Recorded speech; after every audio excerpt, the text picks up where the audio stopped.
जो भी मोबाइल दिन में 10 घंटा यूज करता है वो भीख मांगेगा, और जो 15 करता है वो पागल हो जाएगा। मोबाइल यानी मौत। हमको बेवकूफ बना दिए, तुम हो बेवकूफ, तो हारना तो पक्का है। मेरी जिंदगी में एक ही चीज क्लियर है, मोबाइल यानी मौत। जो भी मोबाइल दिन में 10 घंटा यूज करता है वो भीख मांगेगा, और जो 15 करता है वो पागल हो जाएगा। क्योंकि मोबाइल ने तुम्हारी सबसे प्रेशियस चीज छीन ली, सोचना। तुम्हारे रिश्ते छीन लिए। पहले जब हम अकेले होते थे तो अपने दोस्तों के साथ बैठते थे, अब हम अकेले होते ही नहीं। मतलब हम अपने समय की बात बता रहे हैं कि हमें शाम को निकलना ही होता था।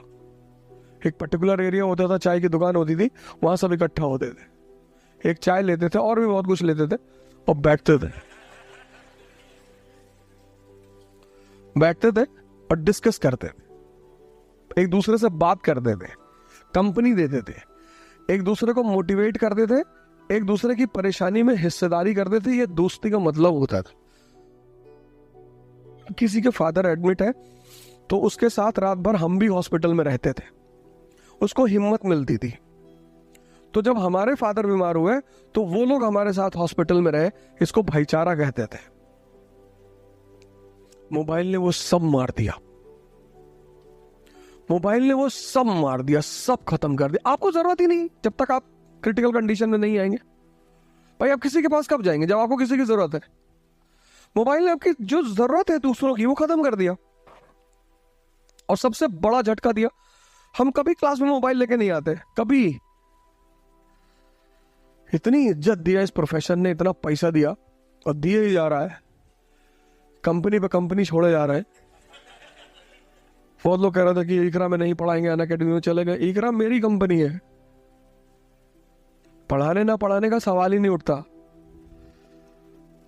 अनअकैडमी वाले ज्यादा पैसा दे रहे थे।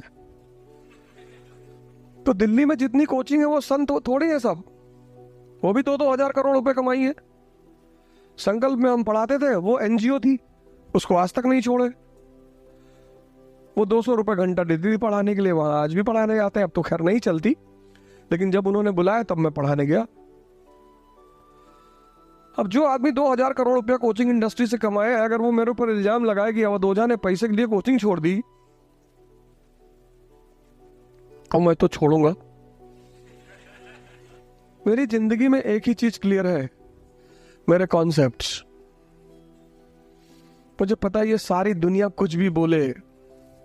जहां मैंने एक बोरा नोट रखा वैन में और लुटाना शुरू किया।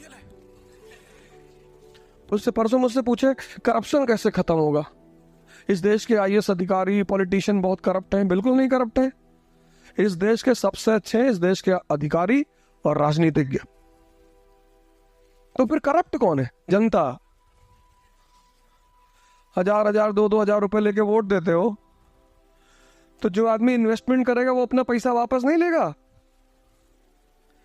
इन्वेस्टमेंट का मतलब क्या होता है? प्रॉफिट। फिर चिल्ला रहे हो, हमको बेवकूफ बना दिए, तुम हो बेवकूफ। जब तक इस देश का आदमी शराब और पैसे के बदले में वोट देना नहीं छोड़ेगा, तब तक इस देश में करप्शन कभी नहीं खत्म होगा। तो इस तरह से करप्शन इस देश की जनता में है, ना तो ब्यूरोक्रेसी में है और ना राजनीति में है। आप एक बार एक ऐसा आदमी चुन के देखो जिसने आपको 1 रुपया ना दिया हो, और फिर वो करप्शन करे, तो बताओ हमें। क्योंकि जो सेवा भाव से आ रहा है वो क्यों आपको पैसे देगा? जैसे हमसे कोई कहते हैं कि इलेक्शन लड़ जाओ, पहले तुम लड़ेंगे नहीं, लेकिन अगर लड़ जाए तो हारना तो पक्का है। एक चीज तो गारंटी है कि हार जाएंगे, वोट नहीं मांगेंगे। तुम्हारी गर्ज हो तो दे दो, क्योंकि तुम्हारे लिए काम करने आया है। अब तुमको पढ़ाने आए, तुमको रास्ता बताने आए, तुम्हारा ही पैर छुए कि स्टूडेंट नाराज बाढ़ में जाओ, भाग जाओ, हटो यहां से। तो तुम्हें 1 2 3 काम करने पड़ेंगे। ये जो नेता तुम्हारे पैर छूते हैं, इनको रोकना पड़ेगा कि भैया पैर मत छुओ हमारा। ये इन्वेस्टमेंट कर दें। आज मैंने तुमसे कहा इस बात को याद रखना, करप्शन हिंदुस्तान की पब्लिक में है, ना ब्यूरोक्रेसी में है, ना पॉलिटिशियन में है। जिस दिन इस देश की जनता पैसा लेकर और